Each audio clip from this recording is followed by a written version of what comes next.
Assalamualaikum warahmatullahi wabarakatuh. Halo guys, kembali lagi bersama saya Bobby Herien.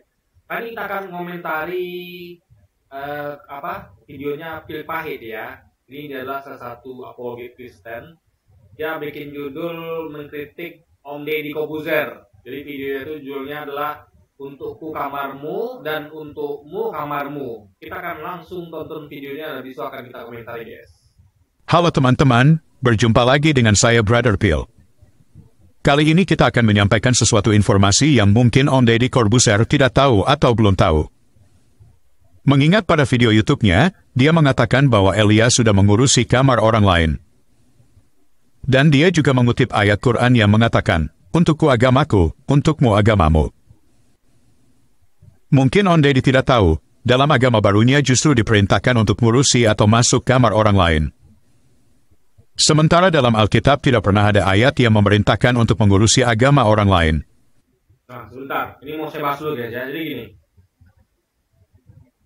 Kita tahu ya, apa yang ada di kitab suci masing-masing itu harus dipercayai sebagai seorang beriman. Anda kalau seorang Kristiani, Anda wajib percaya, mengimani apa yang ada tertulis di kitab suci Anda. Dan wajib menjalankannya.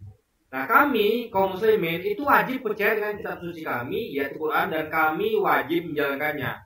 Nah, kalau memang ada ayat yang mana meminta itu, artinya kami itu harus melaksanakannya. Misalnya dia tuduh nih, Islam itu menyuruh untuk mengurus agama orang lain.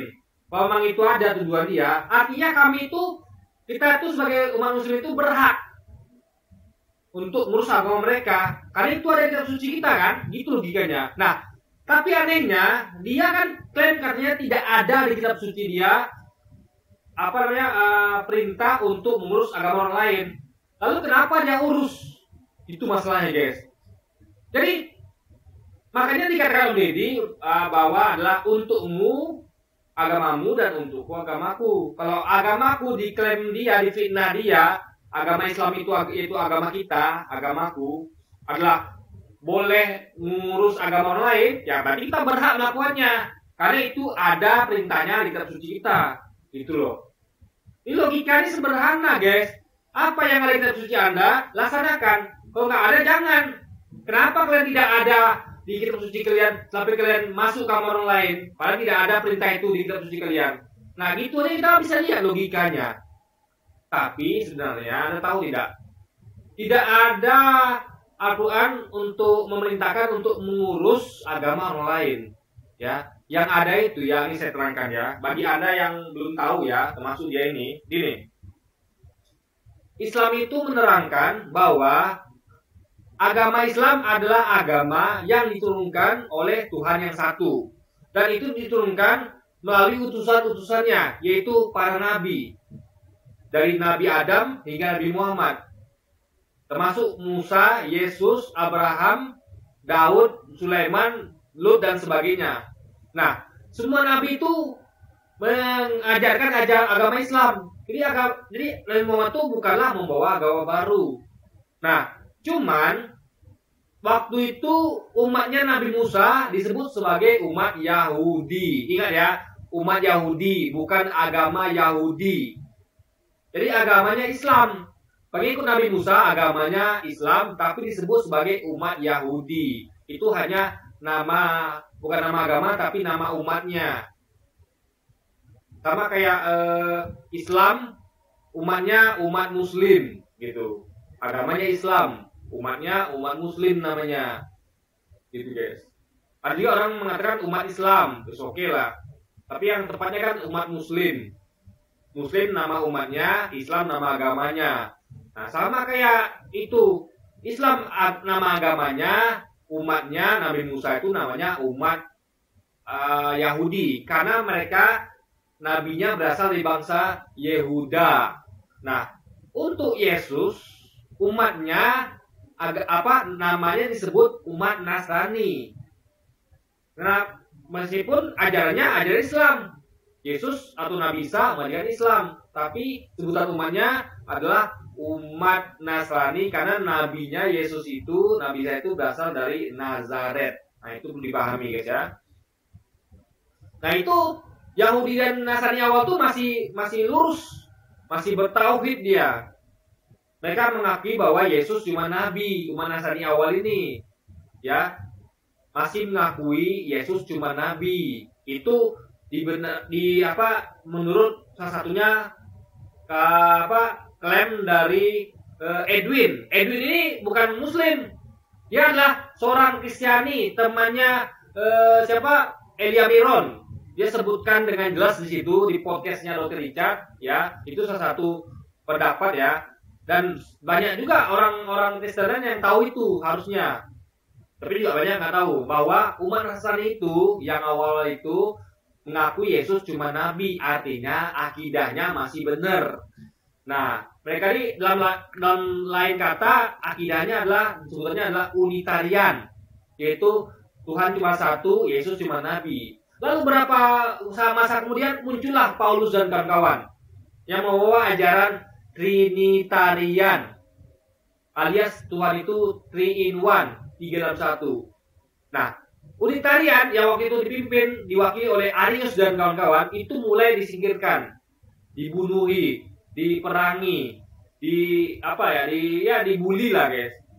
Sehingga kaum Trinitarian bisa menguasai kaum Unitarian. Mereka tuh mau disingkirkan lah guys. Kalau nggak mau bilang mau dimusnahkan. Akhirnya yang berkuasa, yang kuat tinggal kaum Trinitarian. Kaum Trinitarian masih ada, tapi mereka sudah disingkirkan, udah lulu lantak gitu guys. Tinggal tersisa beberapa gitu. Nah, karena kaum Trinitarian dominan, makanya mereka yang berkuasa. Nah, baru beberapa saat kemudian di Antioquia, murid-murid yang berhaluan berpaham Trinitarian ini pertama kali disebut Kristen. Awalnya murid-murid yang masih lurus ini ya, bukan mereka yang Trinitarian ini tapi mereka yang Unitarian alias masih menganut Tuhan yang satu, Yesus cuma nabi, itu itu ibaratnya sudah disingkirkan gitu. Nah, jadi Quran itu memberitahu bahwa awal-awal dulu pengikut Yesus dan Nabi Musa itu masih lurus gitu. Ya kan? Jadi nabi-nabi ini semua mengajarkan tentang Islam, mengajarkan tauhid. Lalu makanya ada sebutan Yahudi dan Nasrani dalam Al-Quran. Itu merujuk kepada umat Yahudi dan Nasrani awal yang masih menganggap Yesus cuma nabi. Guys.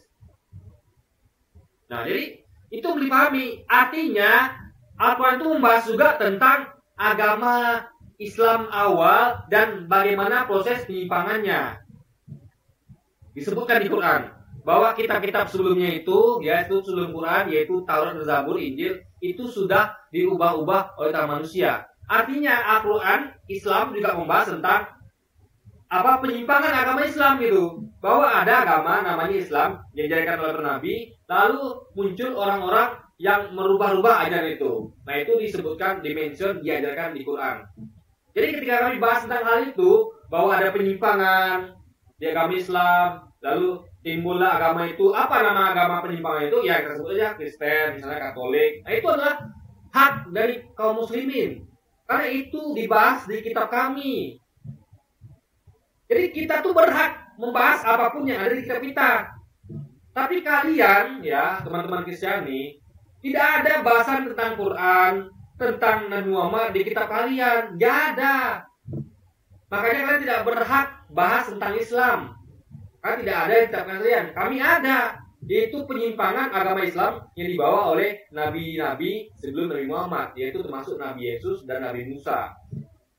Makanya ada sebutan Nasrani dan Yahudi. Tapi kan tidak ada kan di akhir kita bahas tentang Islam, Nabi Muhammad. Makanya dia harus paham apa isi kamar kaum muslimin dan apa isi kamar kaum Kristiani. Di kamar kami isinya ada Nasrani, Yahudi, Yesus, Musa, Ibrahim, semua nabi. Dan termasuk kejadian penyimpangan itu ada di kamarnya kaum muslimin isinya. Di kamarnya teman Kristiani hanya ada Yesus, ya, hanya ada Nasrani, Yahudi, hanya ada Sulaiman, Musa, Ibrahim dan sebagainya. Tapi tidak ada Nabi Muhammad dan Islam, nggak ada, dan Quran nggak ada. Jadi isi kamar mereka tuh tidak selengkap isi kamar kaum muslimin, gitu guys. Paham ya logikanya? Sama kayak misalnya kayak di kamar kaum muslimin ada buku SD, SMP, SMA. Nah, di kamarnya kaum Yahudi hanya ada buku SD. Karena mereka adalah adanya sesudah Islam, tapi mereka berada sebelum Kristen. Ya, Islam itu agama yang sudah ada sejak awal mula, makanya ada beragama Islam. Jadi isi kamarnya kaum Yahudi itu hanya ada buku-buku SD. Nah, di kamarnya umat Kristiani ada buku-buku SD dan buku-buku SMP. Karena di kitab Nasrani Kristen ini juga dibahas tentang Yahudi, tentang Musa, Ibrahim. Artinya di kamarnya teman-teman kita Kristen itu ada buku SD dan buku SMP. Nah, kita kaum Muslim, umat Islam, ya umat Muslim itu punya buku-buku SD, SMP, dan SMA lengkap. Artinya kita boleh bahas isi kamar kita, bahas tentang SD boleh, bahas tentang SMP boleh, bahas tentang SMA boleh, karena itu ada di kamar kita. Ya, di kamar mereka tidak ada. Makanya kalau teman-teman bisa dibahas tentang Islam, memang itu offset namanya. Seperti Elia Minor bahas tentang Islam, itu offset. Kan itu ada, itu di ajaran di kitab sucinya nggak ada. Tapi kita para ustadz membahas tentang kekristenan itu tepat sasaran karena memang diajarkan di Quran. Ada penyimpangan terhadap kitab-kitab sebelumnya yang diturunkan kepada nabi-nabi sebelumnya, guys. Itu yang harus dipahami. Berikut ini adalah pernyataan beberapa ustadz, kenapa mereka mengurusi agama orang lain.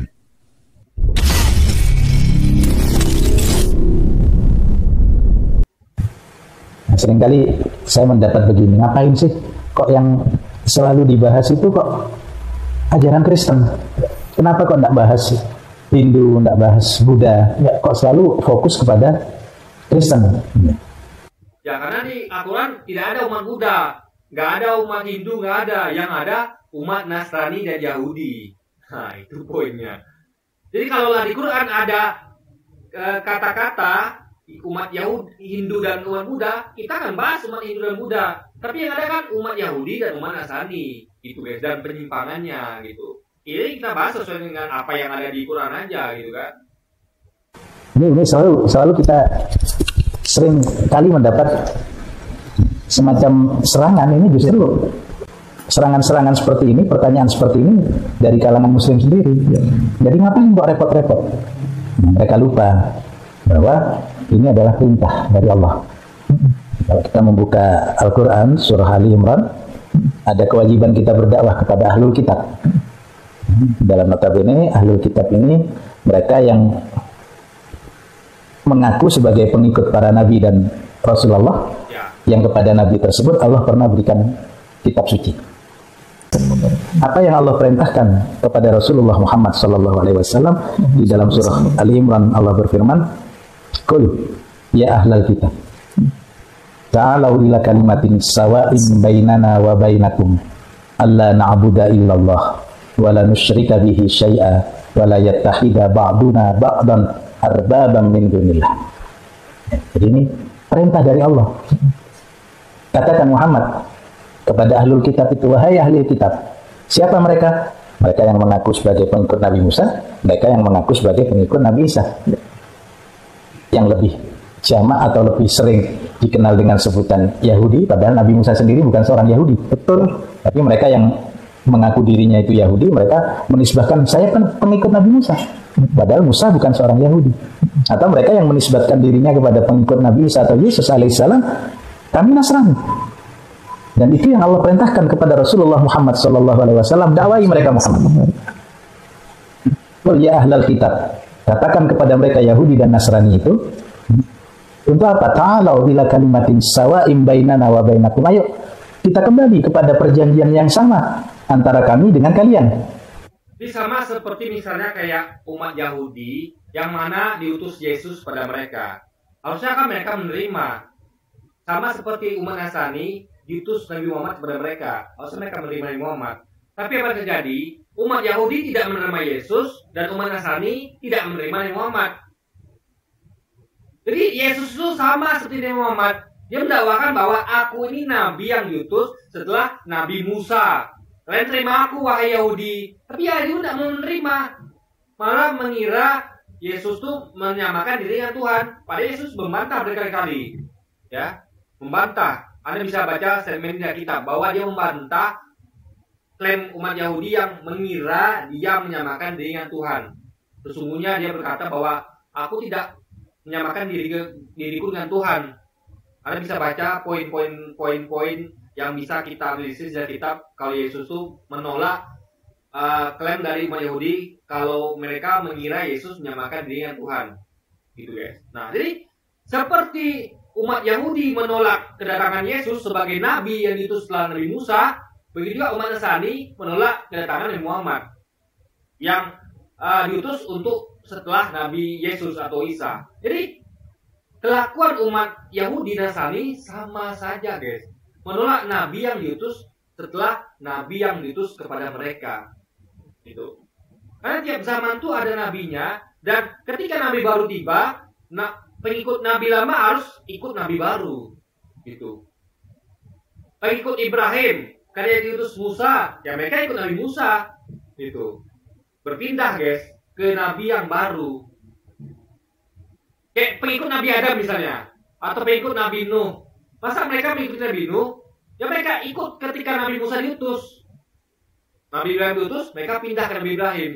Pindah mengikuti Nabi berikutnya. Gitu guys. Jadi kenapa umat Yahudi nggak mau ikut Yesus?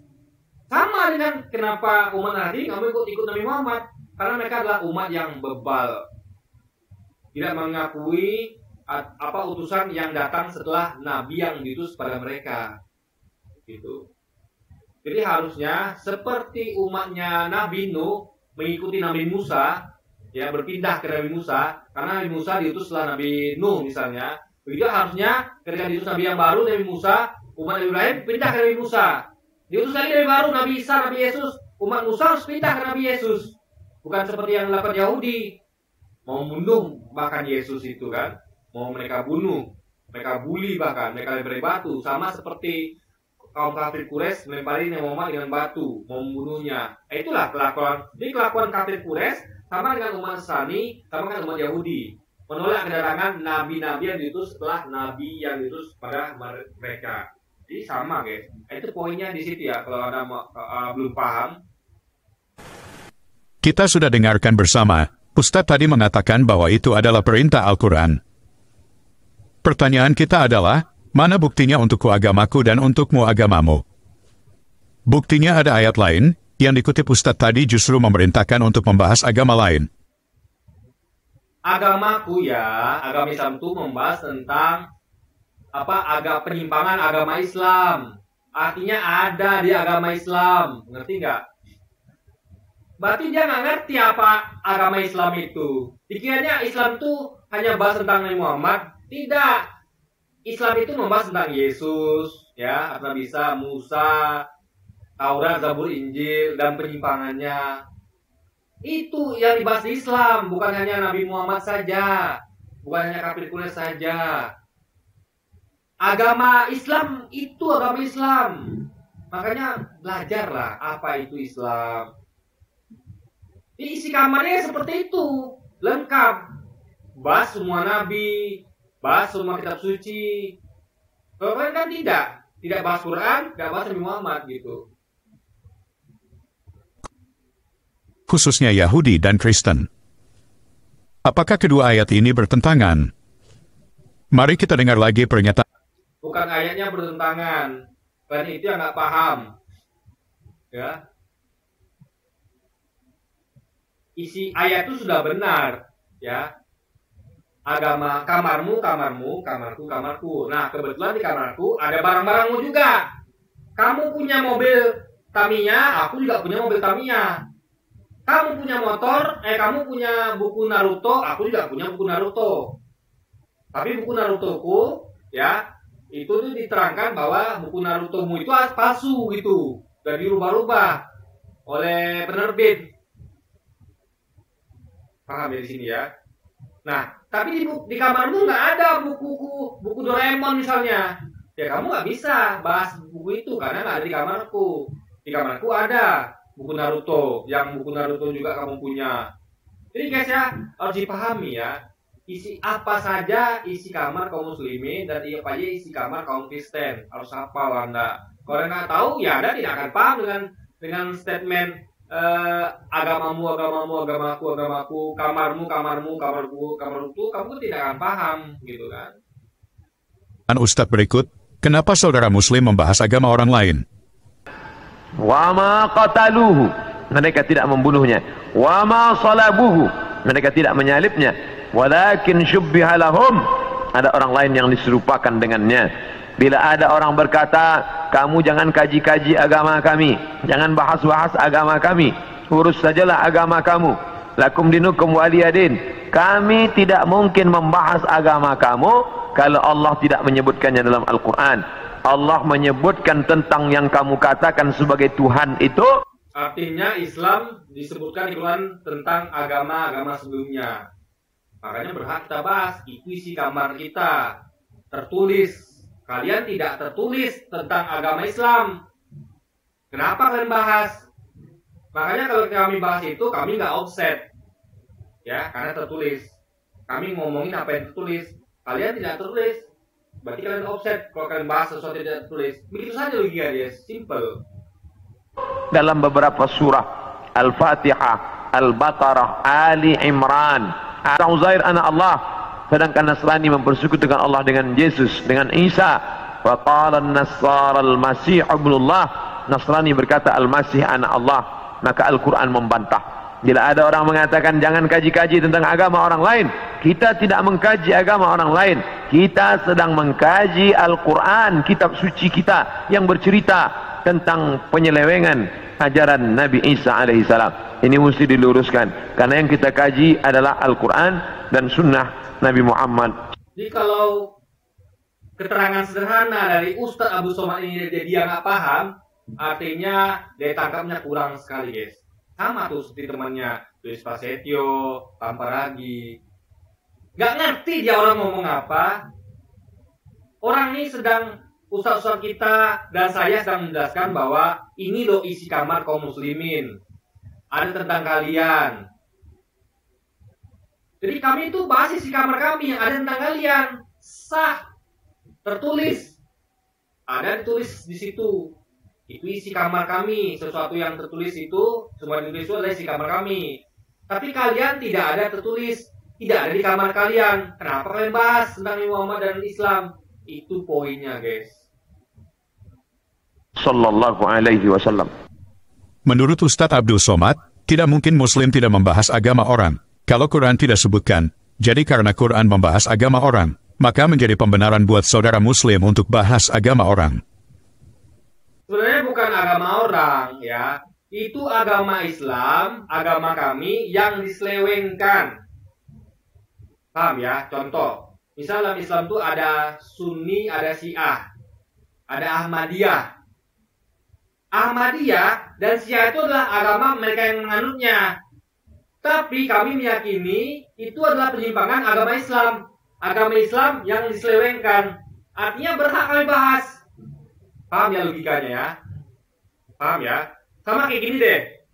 Misalnya Katolik menganggap bahwa ajaran yang benar itu ajaran Katolik. Kristen yang benar itu adalah Katolik. Ajaran Yesus yang benar itu adalah Katolik. Lalu muncul mereka anggap mungkin Kristen Protestan itu adalah penyimpangan agama ajaran Yesus yang asli, yaitu Katolik. Mereka anggap ajaran Yesus itu Katolik.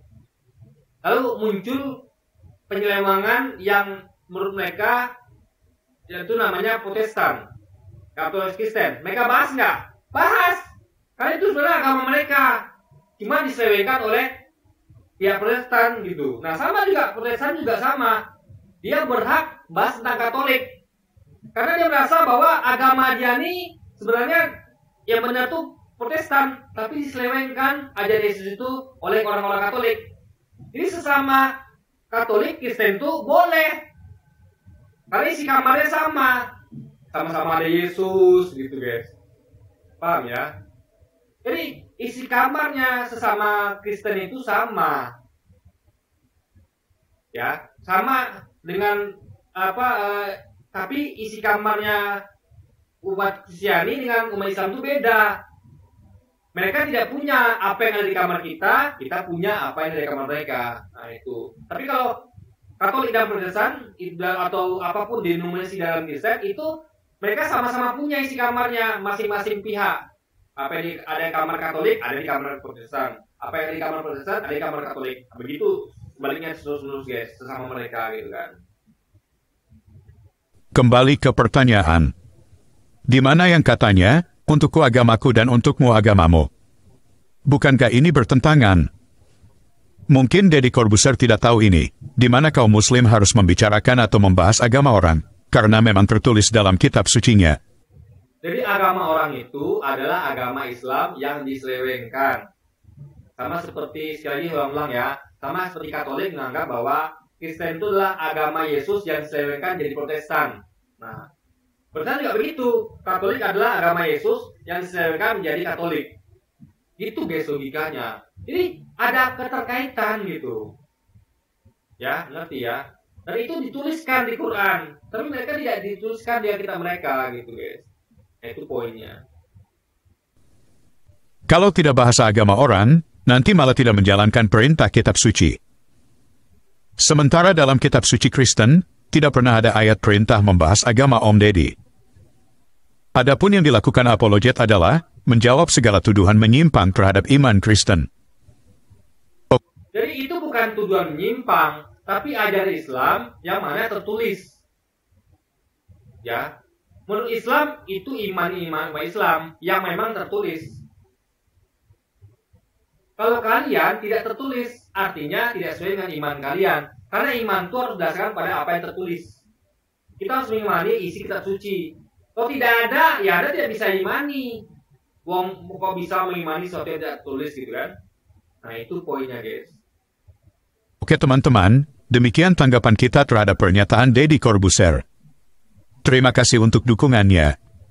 Tuhan Yesus memberkati. Bisa aku jadinya musik nih guys, ya. Kalau ada sedikit lagi pembahasan kita bahas, tapi kalau musik saya skip guys, karena bahaya dari copyright guys. Kati. Bang Deddy Corbuzier dalam videonya baru-baru ini. Oh enggak ya, untung nggak musik guys. Ini mengungkapkan kemarahannya pada seorang apologet Kristen yang bernama Elia Meren. Dia menyatakan Elia Meren ini sudah mencampuri ajaran agama lain. Atau dalam istilah Bang Deddy, Elia Meren ini sudah masuk kamar orang lain. Saya ingin bertanya pada Bang Deddy Corbuzier. Dalam salah satu podcast yang beliau selenggarakan beberapa waktu lalu, beliau mengundang seseorang yang bernama Haikal Hasan. Haikal Hasan ini bukan seorang penganut Kristen, tapi dalam salah satu statementnya di podcast Bang Deddy, Haikal ini menyatakan bahwa Yesus Kristus diangkat sebagai Tuhan oleh Konsili Nicea tahun 325. Jadi Yesus itu adalah sosok yang diperdebatkan antara Yahudi, Nasrani, dan Islam. Ya, diperdebatkan karena dia adalah tokoh yang diimani oleh masing-masing agama. Makanya sah-sah saja kita bahas tentang Yesus. Dan di Quran pun disebutkan bahwa Yesus itu tidak pernah mengaku sebagai Tuhan. Itu hanya klaim orang-orang saja. Itu disebutkan di Quran.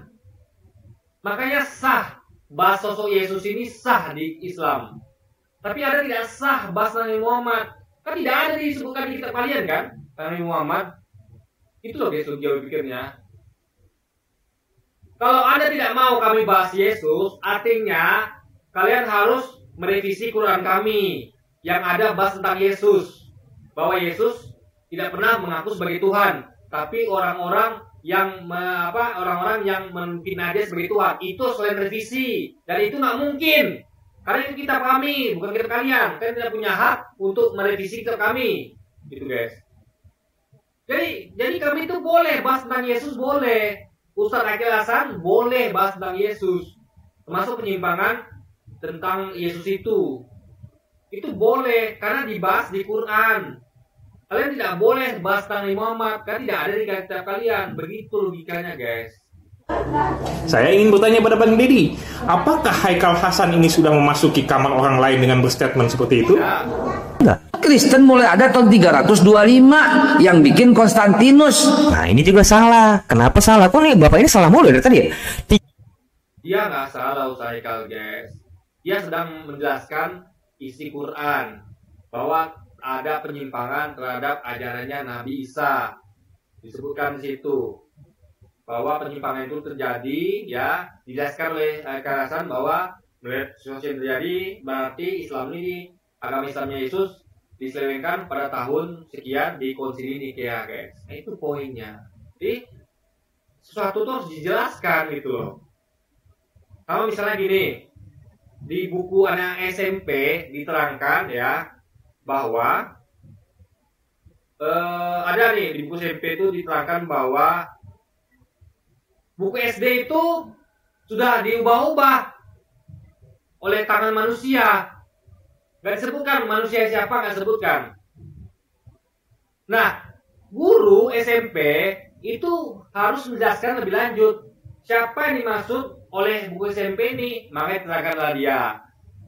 Kejadian kemarin ada guru SD yang mengubah buku SD. Kan begitu penjelasannya. Jadi keterkaitannya, guys. Gitu loh, ngerti gak perlu pikirnya?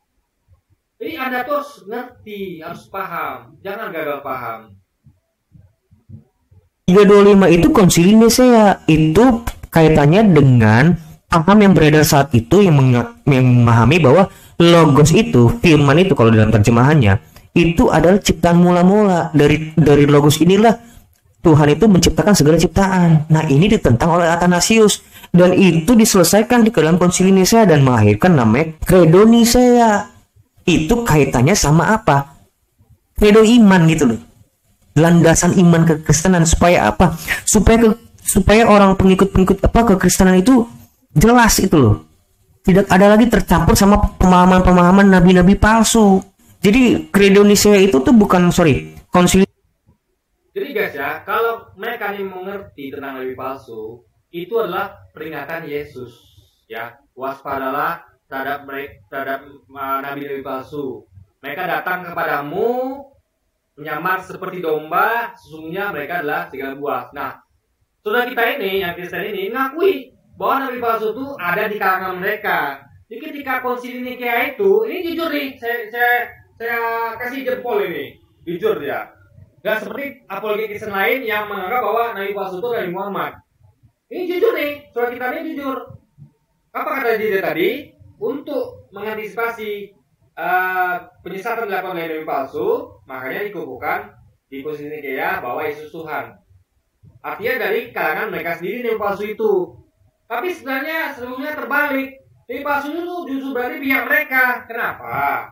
Ingat sekali lagi ya, peringatan Yesus bahwa Yesus mengatakan bahwa waspadalah terhadap nabi palsu, ya, yang akan datang kepadamu menyamar seperti domba, sesungguhnya mereka adalah serigala buas. Nah, mu ini siapa? Mu ini adalah umat Nasrani pengikut Yesus awal. Yesus kan lagi ngomong sama mereka. Artinya akidah mereka masih benar.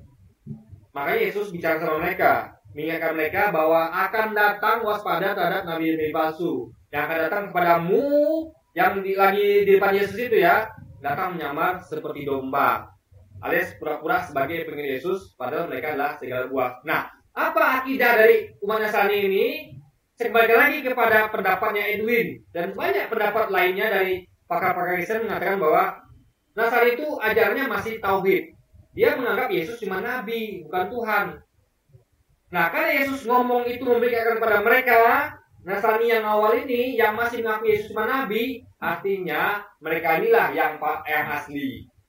Karena nabi palsu itu akan datang kemudian. Nah, mereka yang kemudian itu siapa? Ya Kristen.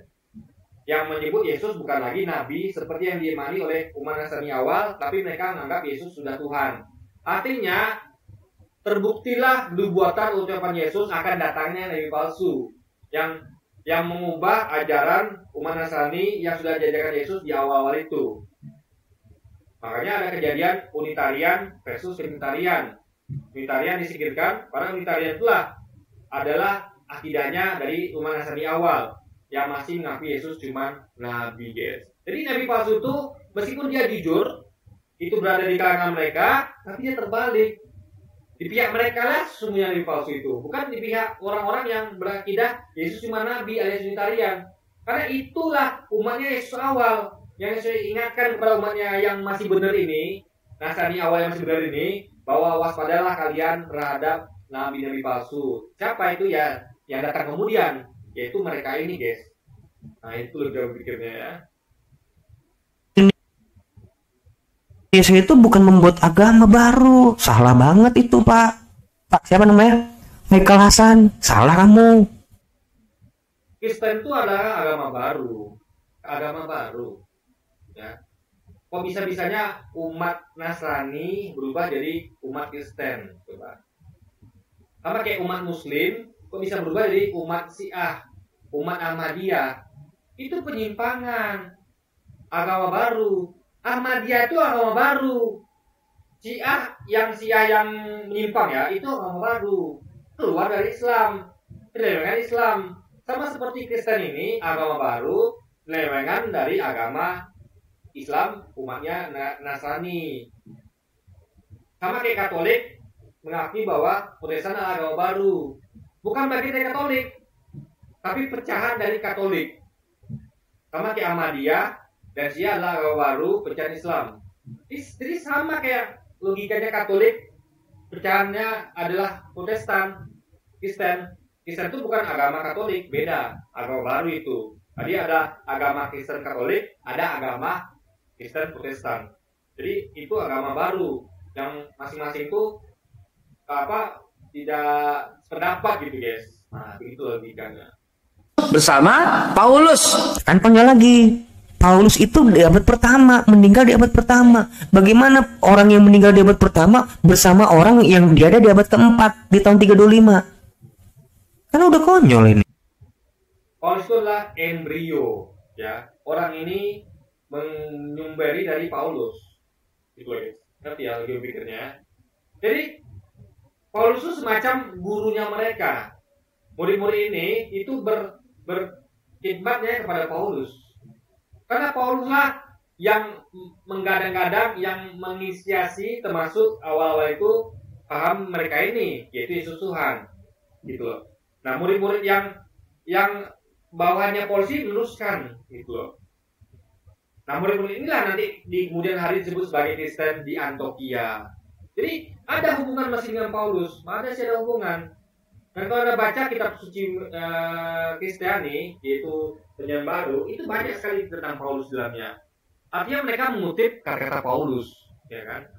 Ini Paulus itu adalah bagian dari mereka, meskipun katanya meninggal di abad pertama, gitu loh. Sama kayak misalnya pengikutnya Syiah, misalnya pengikut Syiah siapa lah gitu kan? Atau Ahmadiyah, ada tuh nama nabinya, Ahmadiyah tuh kan? Nah itu yang berikutnya itu kan mengikuti nisbatnya kemana? Kepada Nabi Ahmadiyah yang awal itu.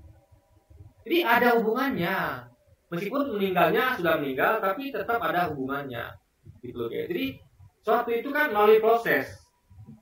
Melalui proses semuanya guys. Dari Nabi Muhammad kepada para sahabat, sahabat ke tabi'in. Jadi proses itu berlangsung terus, nggak terputus zaman Nabi Muhammad gitu. Sama kayak ini. Prosesnya itu mulainya di Paulus.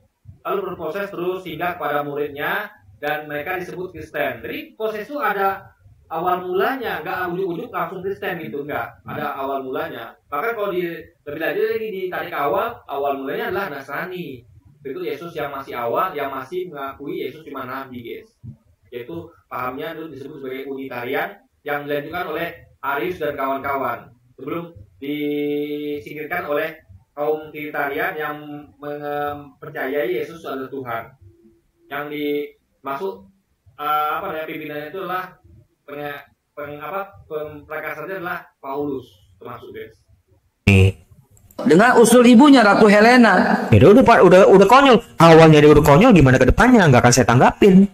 Nabi Isa sudah diangkat oleh Allah, kata mereka disalib tahun 33. Nah, kan ini kan dihubung-hubungkan terus dengan agamanya.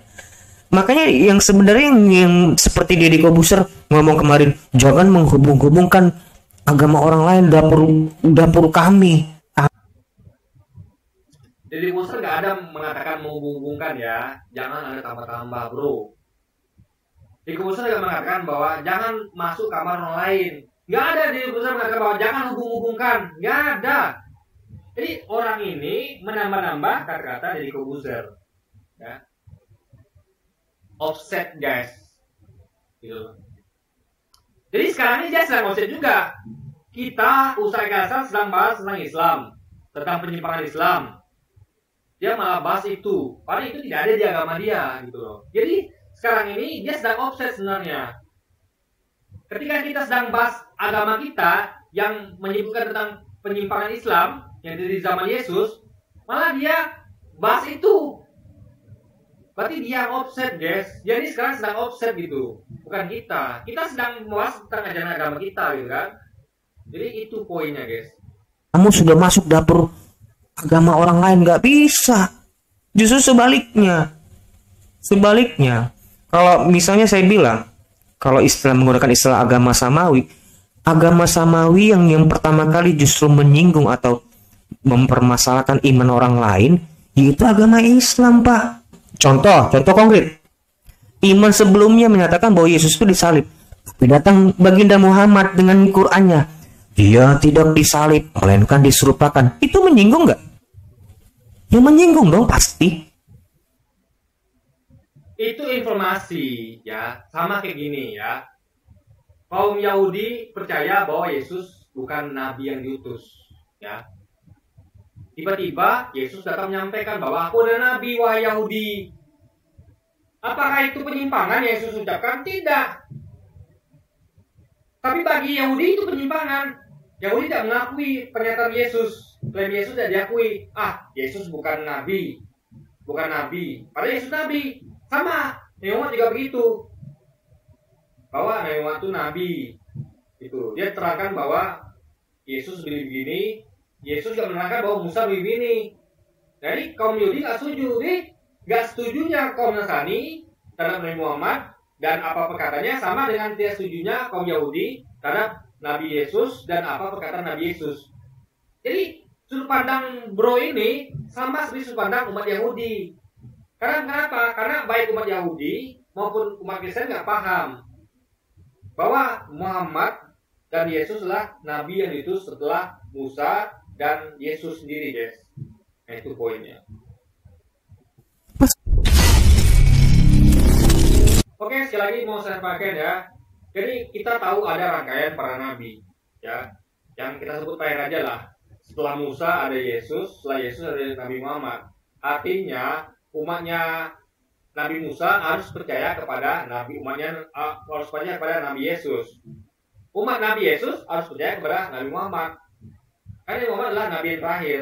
Setelah itu nggak ada Nabi lagi. Tapi ketika tidak, umat Yahudi tidak percaya kepada Nabi Yesus. Sama seperti tidak percayanya umat Nasrani terhadap Nabi Muhammad. Jadi yang salah siapa? Yang salah adalah umat Yahudi dan umat Kristen. Kan tidak percaya kepada Nabi yang diutus setelah Nabi mereka ya. Itu loh logika pikirnya. Oke, jadi mungkin sekian dulu aja video kita kali ini guys. Dan sampai jumpa lagi di video selanjutnya. Dan wassalamualaikum warahmatullahi wabarakatuh guys.